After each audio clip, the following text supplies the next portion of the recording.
Welcome back to On the Brink. I'm Rosemary Armeo. I'm the one on the brink. This week, I am talking with a very old friend and an incredibly interesting person, Katherine Lanpher. We have known each other, oh God, I don't want to say for how long. We met at the... a long time. We met at Journalism and Women's Symposium. That's JAWS. So if you think of us as a couple of sharks, that'd be pretty accurate. Katherine has had a very varied career. We were just talking about it. She has worked for newspapers, for magazines, for public and commercial radio. She has covered and been in feminism and indigenous affairs, and she's now an editor. And her concentration is on climate. I'm going to ask you a little bit about the organization you work for. I think people should know about that as well. And we're going to talk today about coverage politics. What else is there to talk about at this time? So, Katherine, tell us first what you're doing these days. Sure. I am a senior editor at Grist. It is an online magazine. We're nonprofit that covers the intersection of climate solutions and justice. If you are furrowing your brow and saying, how does justice have anything to do with climate change? Well, it turns out in the same way that we used to redline, we still do actually, redline communities. Not only did we push people to the poorer parts of town, we pushed them into areas that usually suffered much more from pollution. You can look at any American city and you can tell what neighbors people have simply by the color of their skin, usually. I hate to say it, but Cancer Alley in Louisiana, primarily Black and brown people are more affected. You go to certain parts of California where all the warehouses are and all of the truck. It's not an accident, for instance, that asthma that rates are so high in a place like Harlem. It's because they put in industry right next to human beings. We're not supposed to breathe those things. We're not supposed to have lead in our pipes. We're not supposed to have lead in our walls. By the way, I should also point out, it's not necessarily always Black and brown people. In rural America, you often have white people. PFAS, which they're known as the forever chemicals, the high concentrations of PFAS means that many people in this country can't drink their own water because the concentration is so high. Mm-hmm. I could go on, but as you can tell, there's no shortage of stories. And if you're an indigenous person, the military and uranium and just mining in general, there are people who have to live, they can't drink their water, they can't farm because of the levels of uranium. And these are just myriad examples. I could go on and on and on, but there's very rich stories. And one of the things that we try to do is focus on solutions so that we can, there's a lot of citizen scientists out there. And it's pretty amazing to see what people do when they come together and they want to solve a problem. So we're not trying to cover these people as victims. We're covering them as survivors, and we're telling stories of resilience. If you look at East Palestine, Ohio, where there was the railroad wreck, the train derailment and then they thought the best way to take care of all of those chemicals was just to go ahead and let it burn. There's a whole group of citizen scientists there who have enlisted actual scientists and universities to help them try to figure out why some of them are getting so sick. Mm-hmm. That's the story you're following ongoing. Oh, yeah. Oh, the stories are kind of amazing. And it's interesting because once you start covering this stuff, it's really hard to see. For instance, the Democratic Convention is going on right now while you and I are speaking. And the idea that we have to talk about the economy in order to have the election turnout that many of us want, we should be talking about the climate change. Yeah. People are getting sick. People are dying. They are literally dying from climate change because of the heat. Mm-hmm. We are, the water situation, the Colorado River and what's going on there. We have communities where developers are building homes knowing there's not going to be enough water. Mm-hmm. And they still go on. They still get approval for this.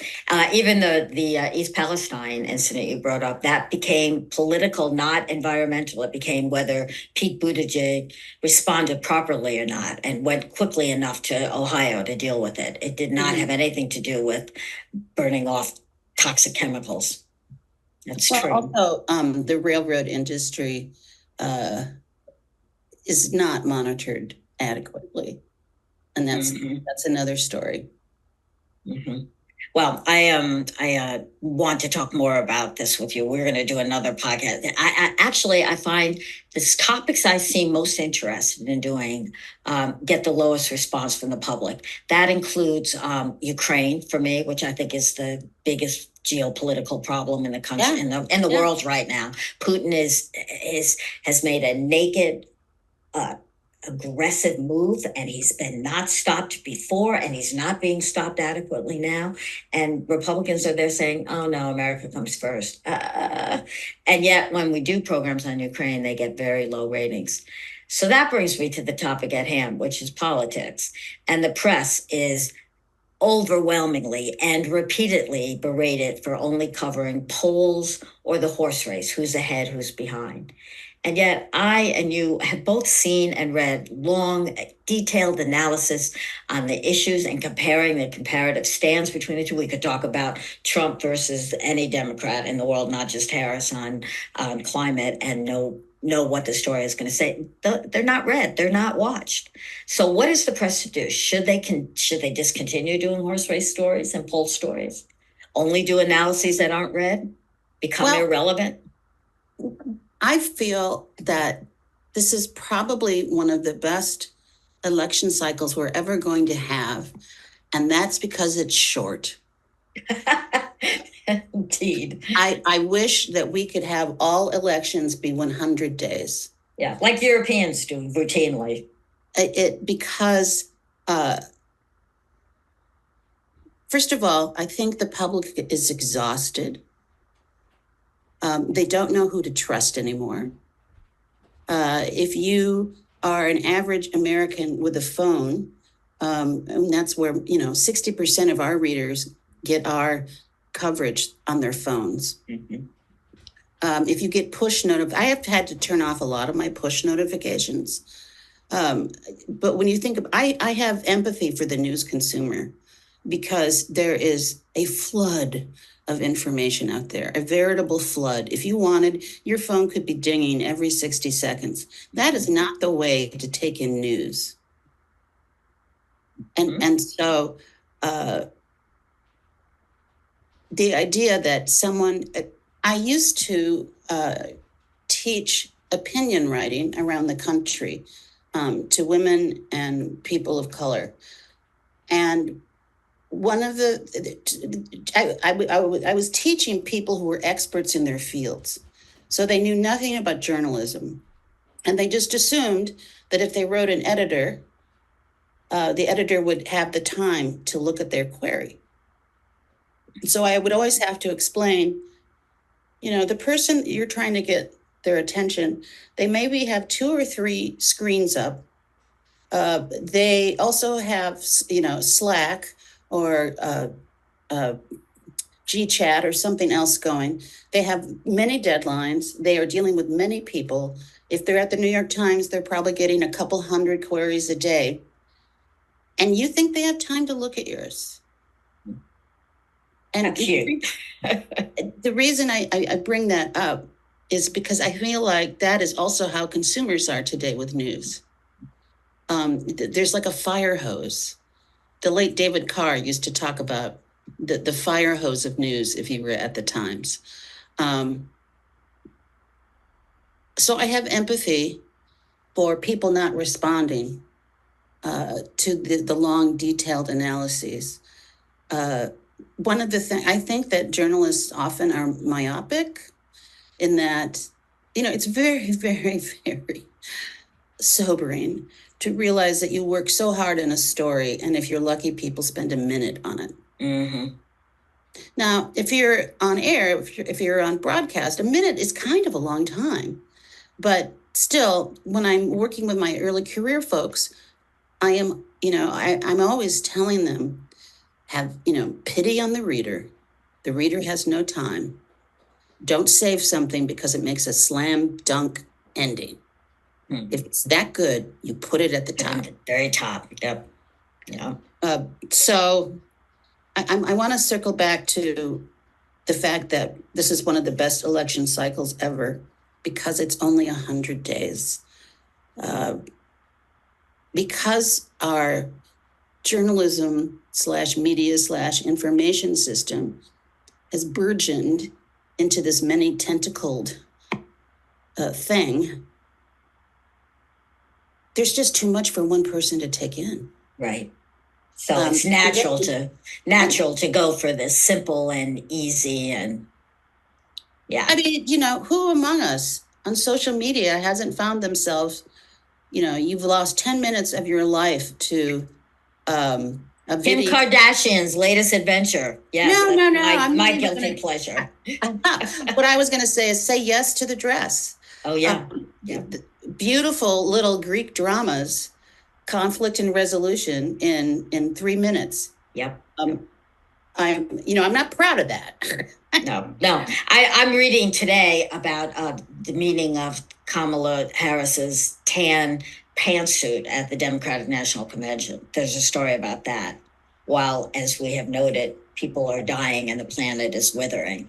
So, it's only human to want to talk about the color of someone's suit, because what can you do about the people who are dying? Catherine. You can do something, but it's sort of hard to confront. All right, so I have to. I'm sorry. I'm going to cut you off because there's so much I want to ask you. You have sympathy for the news consumer. Do you have sympathy for the news source? Did you feel sorry for Joe Biden? Do you feel like he was pushed out by the press that was angry that he suddenly appeared fragile in a debate? Or do you buy the theory of this guy is a Democratic political strategist, Doug Susnick, and he's spoken to this week about how the press is openly hostile to Donald Trump. And so they gave Biden a pass. They didn't want him to be as fragile and as sick as they saw and knew him to be. That's his theory. Do you buy that or not? I always find it curious when people opine that the press, as if it's as if it's monolithic, it's not, have a plan. As you well know, you can't get a newsroom to decide what kind of pizza to order, let alone to function in some sort of groupthink on how to treat things. I understand where that person is coming from, but I would also argue, for instance, that I thought the coverage on Joe Biden, once he had the disastrous debate appearance, the coverage, I thought, got ridiculous. The Times did a story on how a specialist in Parkinson's visited the White House 8 times in 1 year, as if that was somehow proof that he was ill. Well, I would like to know how many specialists in other diseases visited the White House. That really says nothing. And Katherine, on the other hand, I looked at the coverage and said maybe the press was leading Democrats to where they did eventually come to, which was, face it, this guy cannot run through the whole campaign. He is not going to make it. I think he showed that in the first night of the Democratic convention when he gave a speech was very late at night. It was sad. He had a couple of good lines in it. I loved when he said, "I started out too young to be a senator and ended up too old to be a president." That was cool. But it was one line in us. He was tired. He's old. And wasn't it the press right to lead Democrats to where they are now, which is they're back in the fight. They have a fighting chance to win this election. I think we're giving the press too much power. I think it was people like Nancy Pelosi deciding, this can't go on. I also, by the way, at the first night of the convention, thought, why are they making Joe Biden speak at 11:30 at night? They weren't. That was originally supposed to be in prime time. They just needed an editor. You needed a job, go to the Democrat. They needed to cut back on the length of the speeches and the number of speakers. That was supposed to be prime time. But I don't know. I think that the press gets all the blame. You're right. That's not the same as saying that it has no power. And Pelosi knew what was going on because what she was reading and viewing. And I think the press did its job in that case. I also agree with the Watergate reporter, Bob Woodward, that a lot of investigative reporting needs to be done. What did the press know? What did they hide? For me and the public, I thought Joe Biden was with it. I thought his State of the Union, I defended him, saying no one could have acted as they did in the State of the Union, dealing with hecklers, and then gone on and done the NATO conference, which he handled fabulously. He negotiated, as we know now, a prisoner exchange. You're not senile and do those kinds of things. I know senility, I deal with it every day. And then I watch the debate and I go, oh, whoa, wait, this looks bad. And you had an awakening, but no, there's a lot of evidence that reporters did have an indication what was going on. Yeah, I think Olivia Nuzzi yes, she's written about this. An essay in New York Magazine that was sort of chilling. I'm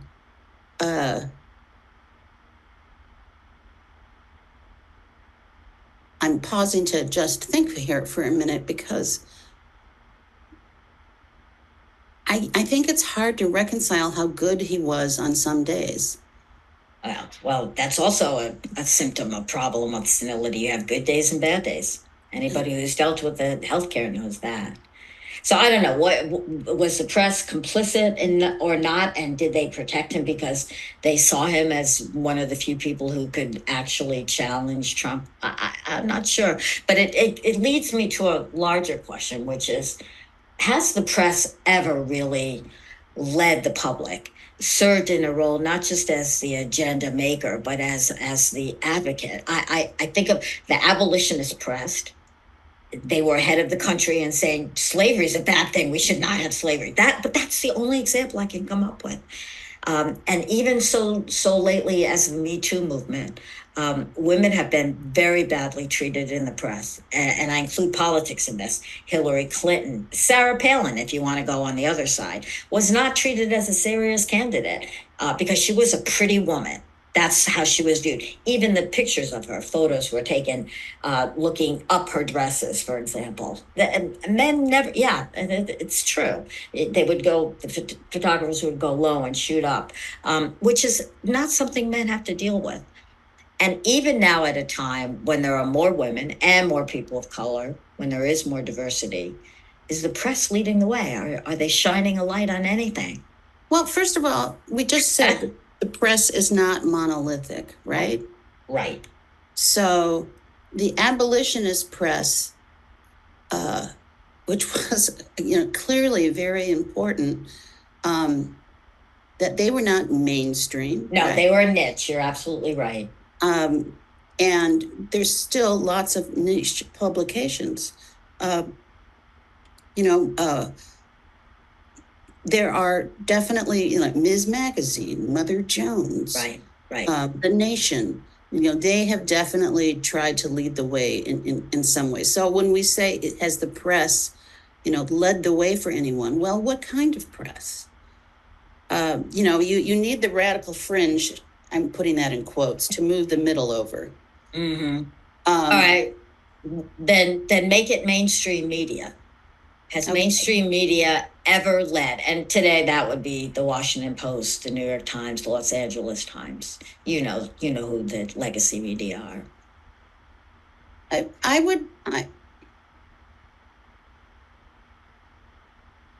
I think that they uphold what we consider to be democracy. And I think they reflect the values of mainstream America. And I think that they have followed those values as they have evolved. Okay. So that's praise. No, I wouldn't. I'm not saying they did it perfectly or that they couldn't have done it better. But I do think, let me put it this way. I feel that the last 10 to 15 years of my career have been correcting omissions from the earlier part of my career. Wow. How so? So I look back on the 80s and the newspaper newsroom I was in, and I think back to especially Black reporters, who were helicoptered into Minnesota, and there was no diversity work at that point. It was just you hired someone who was of a different color and you threw them into a newsroom. And I look back and I can see the microaggressions that I committed. I can see, racism that I was part of, but I didn't see it as that. I look at how we covered crime. Part of this came for me when I was at Al Jazeera America. I was the features editor, but I couldn't help myself when it came to certain stories. So I covered Ferguson and the death of Michael Brown. Mm-hmm. And I found freelancers, and 10 years ago. Mm-hmm. I directed their coverage. And someone told me about a great local investigative reporter, and I got her to write for me about the history of Ferguson and why St. Louis was surrounded by so many small communities, often of color. And part of that is because I believe in 1912, I'd have to go look it up, St. Louis voted that no Black person or any person of color could own property in the city. It was eventually struck down in court. But, that wasn't even redlining. That was just out and out. You can't do this. And so you can see how it worked out that when people wanted to try to buy a home, you felt more comfortable outside of the city limits. And then you discovered that one of the ways these small towns, governed by white people, would make money is that they would stop Black people for minor traffic violations that had huge fees. I can go on, and maybe I can even find that article for you. Yeah, I'd put that up for our viewers. But it makes you realize no one ever reported on that before. Mm-hmm. And yet that is what I was the interim editor-in-chief of High Country News, covering the American West. It's a legacy magazine that broadened its reporting a year before I arrived there. So instead of just covering what people thought of as conservation, they looked at the real American West. And if you want to just look at the United States, the American West is a fascinating lens because it was colonialism through and through. Go west, young man. Mm-hmm. As if no one had ever lived there. It's empty land. Yeah, we're going to tame it. California literally had... sounds like Gaza, by the way. California literally had rewards for the scalps of indigenous people. Some of what we did is so horrific. Wyoming, at one point, had a mining community that was full of people from Korea, Japan, Africa. It was this bustling, diverse community. And then when the mine ran out and resources were scarce, anyone of color was run out of town. Didn't need them anymore. Oh, you don't think of Wyoming as having a bustling center of diversity, but it did. Mhm. The history is there for people to find. In, I believe, Albuquerque, and I'll have to find this story for you too. It turns out that there are hundreds, if not thousands, of deeds that still have clauses that say that no Asian person or person of color can own this property. Still, today in the 21st century. Mhm. So when I say that I feel that what I'm doing is correcting omissions, I'm talking about stories like this, where I am in my 60s. I was not taught Indigenous history in this country growing up.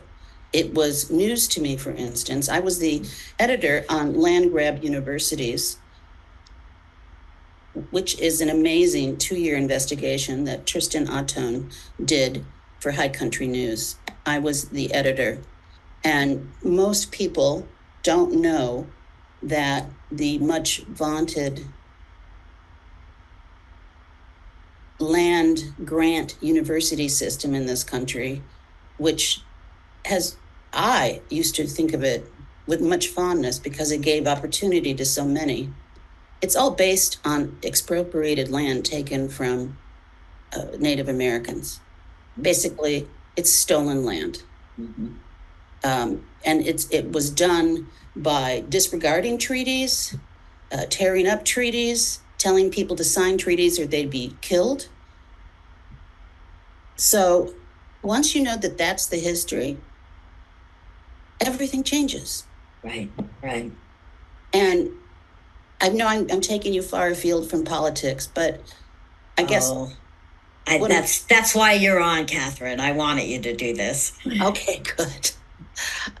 But so when we talk about the press, we have to talk about what do we expect of the press? Like right now, we're doing these stories. I've been doing them at Al Jazeera America. I did them at High Country News. We're now doing them at Grist. And it's correcting omissions. It's not everyone wants to know these things because they challenge. I think this in part is what's happening with the Make America Great Again. What they're really saying is, let me hold on to my myths. Oh. I was taught this as a child. How dare you take it away from me? I was taught this was a great nation. Are you really going to make me put my face in this filth that is also my nation?